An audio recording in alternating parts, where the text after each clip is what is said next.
después, dio uno de los rasgos más característicos a la hipótesis del autonomismo, la de considerar que el deseo de autonomía era un grado intermedio entre la sujeción colonial y la independencia, autogobierno sin secesión. Yo recuerdo cuando era estudiante en la licenciatura en Historia y Virginia Guedea me daba clases, nos decía eso, la autonomía es una cosa que está en medio de la independencia y en medio de la dominación colonial, algo que está por allí.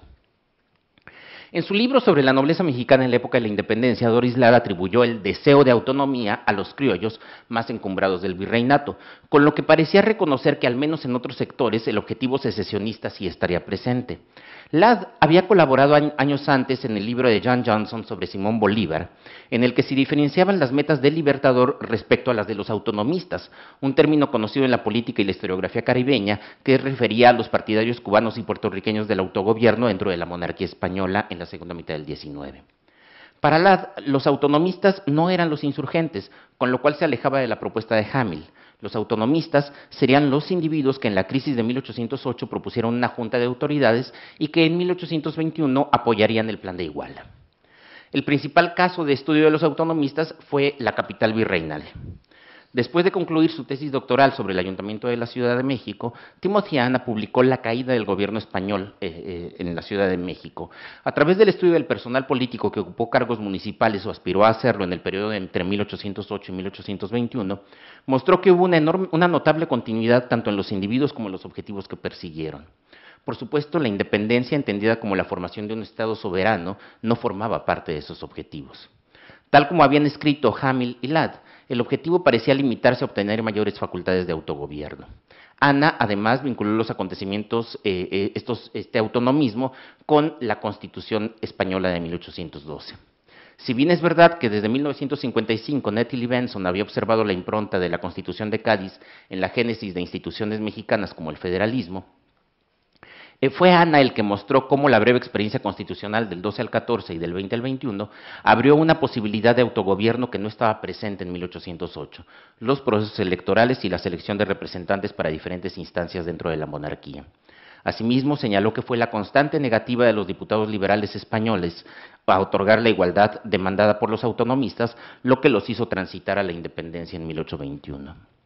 En el mismo camino, Virginia Guedea publicó en 1992 su libro sobre la Sociedad Secreta de los Guadalupes de México, quizá el estudio más detallado sobre un grupo autonomista, aunque el término con el que ella se refirió en ese libro a los personajes estudiados fue el de equilibristas.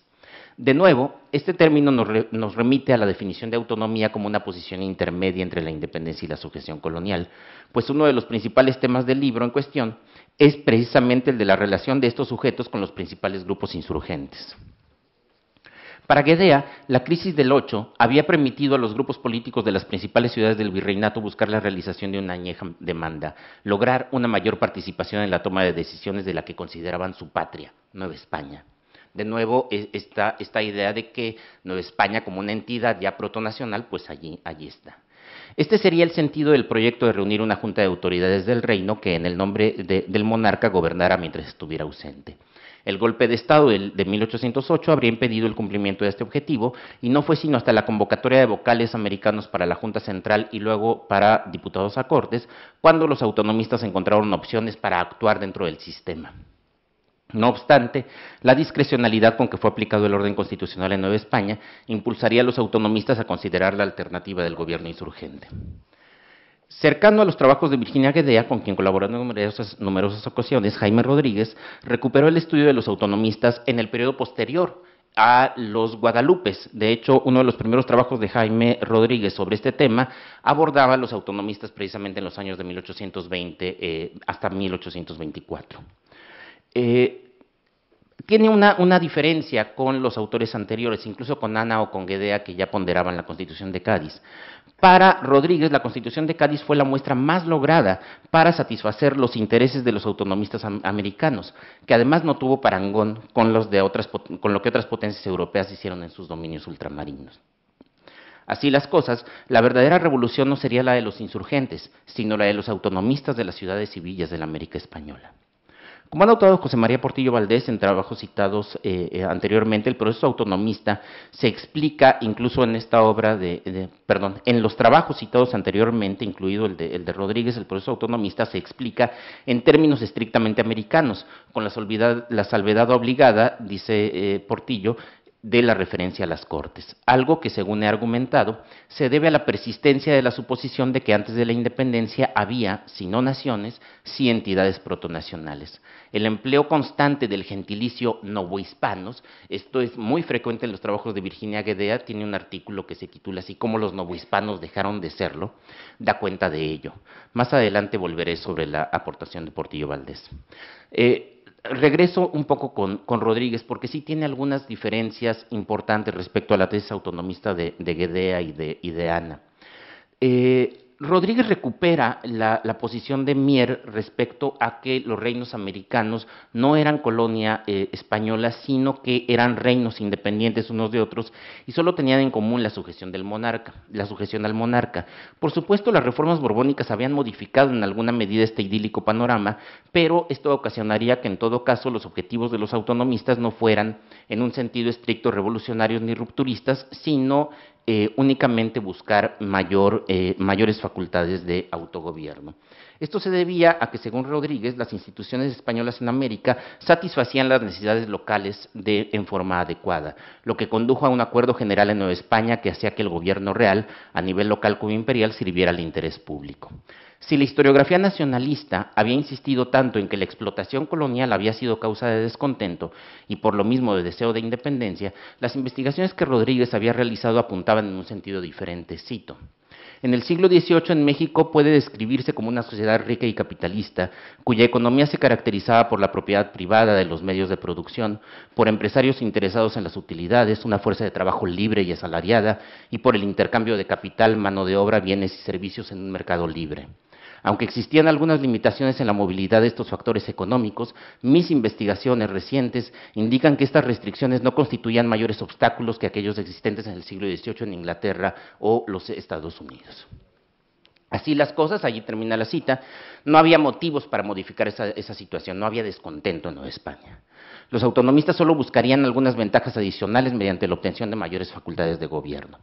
Por motivos diferentes, otros autores habían apuntado que en realidad antes del 8 no había motivos para la independencia, pero sí había descontento. En la mayoría de los casos, otros historiadores como Guerra señalan que las abdicaciones de 1808 ocasionaron un proceso revolucionario común que en el breve lapso de 2 años modificó el principio de legitimidad. Son los 2 años cruciales de Guerra. Para Rodríguez no fue la crisis del 8 lo que condujo a la fragmentación de la monarquía española, ni la revolución se presentó en esos 2 años cruciales. La verdadera revolución y la última gran oportunidad de mantener la unidad del mundo hispánico bajo premisas modernas se dio bajo el manto del constitucionalismo gaditano. La convocatoria redactada por Manuel José Quintana para que los americanos mandaran diputados a Cortes es vista desde esta perspectiva como el primer paso para que los grupos políticos americanos buscaran la anhelada autonomía.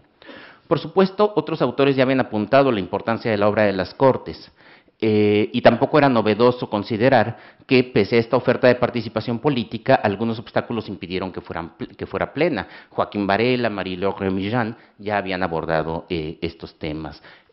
Otros autores, como el propio Ana, Guedea o Manuel Ferrer Muñoz, habían notado como el orden constitucional en Nueva España también había sido aplicado de una manera pues, no tan completa.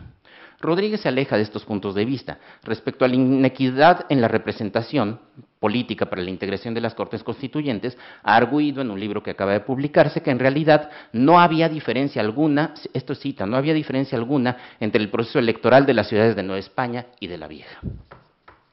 La decisión de las Cortes de excluir del censo para determinar el número de diputados a los descendientes de africanos es vista por Rodríguez como una disposición que no se cumplió. Y además, pese al fracaso en otorgar una representación equitativa, la Constitución de Cádiz es vista por este autor como la más radical y moderna del periodo. Por ello, la causa final de la secesión, y aquí se diferencia claramente de Virginia Guedea, no fue la negativa de otorgar igualdad en la representación en las Cortes, sino el panorama de 1821 en el que los novohispanos buscaron más autonomía frente al restablecimiento constitucional que se ve claramente en la representación de junio del 21, que fue rechazada por los diputados liberales. Fue esa coyuntura la que trajo la independencia, una independencia no deseada por los novohispanos. Bueno, me voy ya a la tercera parte. Muchas independencias, muchas autonomías. En un estudio reciente, Elegía criolla, de Tomás Pérez Bejo, se sostiene razonablemente que no es posible atribuir a Miguel Hidalgo el objetivo de hacer la independencia nacional por la simple razón de que no había nación mexicana. Y Miguel Hidalgo y los demás criollos, por supuesto, del comienzos del 19. No me voy a detener en los estudios de Carlos Cerrejón Peredo, quien ha mostrado que al menos sí había una idea de nación americana en el pensamiento de Hidalgo. Solo quiero preguntarme si el objetivo de los procesos desencadenados en Nueva España a partir del 8 no era la independencia, ¿por qué aparece este término con tanta frecuencia en los documentos de la época? Ana Carolina Ibarra, quien está elaborando un estudio precisamente sobre el concepto de independencia, ha podido observar cómo, desde finales del 18, las autoridades ya expresaban temor ante la posibilidad de que los habitantes de Nueva España buscaran la independencia, entendida como crear otro reino por separado.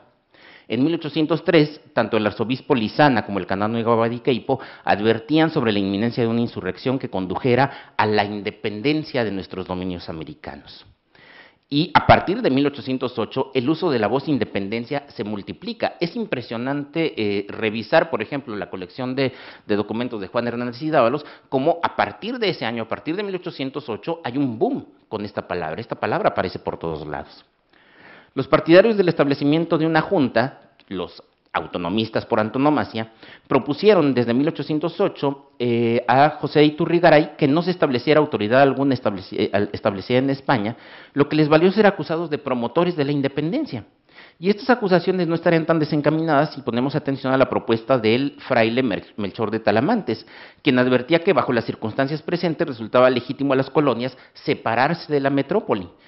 Cito a Talamantes: aproximándose ya el tiempo de la independencia de este reino, debe establecerse un gobierno para que esta independencia sea una independencia sólida, durable y que pueda sostenerse sin dificultades y sin efusión de sangre. Y el plan de Talamantes se titula Plan de Independencia.